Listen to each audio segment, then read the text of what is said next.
دا فیصل ټاون دی F18 ورته وایي. دلته د چودري مجید صاحب یو جادو دی.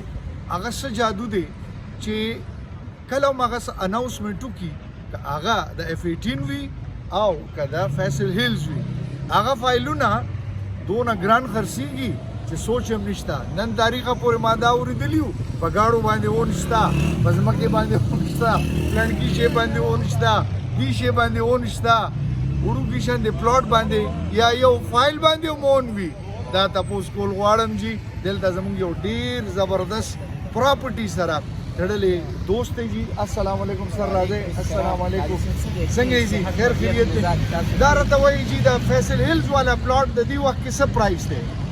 اوس چې نوې بلاک لانچ کړی دی مجید صاحب بلاک ډي ډیلټا په نوم باندې دی او د دې دا نن سیکنډ دی او تقریبا تاسو نش کتلی او د سحر 9 بجو نه لکه داسې په یوټیلیټي سټور کې څوک سودا هم نه اخلي چې څنګه دلته خلک راشو. ما وی چې د هر څه 80 خرڅ او لا فارم لانچ شوی نو چې په هغې باندې 2.5 نه 3 लाख روپۍ پورې اون 2.5 نه 3 लाख روپو پورې صرف اون دی. او مای ګاډ د هغې ډاون پیمنټ 8,95,000 8,95,000 جی. قدرمن کتونکو دا غصه مت سویم چې خلک د ریل اسټیټ ایڈورټیزمنټ کوي او دا راته وایي جی سفارشونه راځي جی. دا پراپرټو والا چې کم دي هغو ډېر زیات فایلونه اخیستي دي.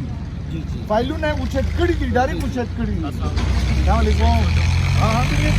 ابھی دیتے ہیں آپ دا فایلونه چا اوچت کړي دي. دا ولې دا غریب سړی نشي اخیستی؟ غریب سړی نشي اخیستی او مجید صاحب ته لاین لګېدلي د ریل اسټیټ ډیلرز چې موږ له په بلک کې شی راکړه خو هغه ورته وایي چې زه د چا منوپلي نه منم، زه جرنل پبلیک دا ټول فایلونه خو جي ډیلرانو اوچت کړي دي. عام سړی به څه کوي؟ خو عام سړی د راځي د سوسایټۍ آفس ته او د دوی مینجمنټ یې انټرټین کوي، چای به هم څکي، روټۍ به هم ورکوي او پلاټ به هم ورله ورکوي. ها نو دی عام سړي باندې اون شته که صرف د پراپرټۍ ډیلر چې کم دي ته وایي دا پراپرټي ډیلر چې کم دی اون هغه کړی دی جرنل پبلیک هم راشي د مینجمنټ نه پلاټ واخلي او بار مارکیټ کې په اون خرڅولی شي.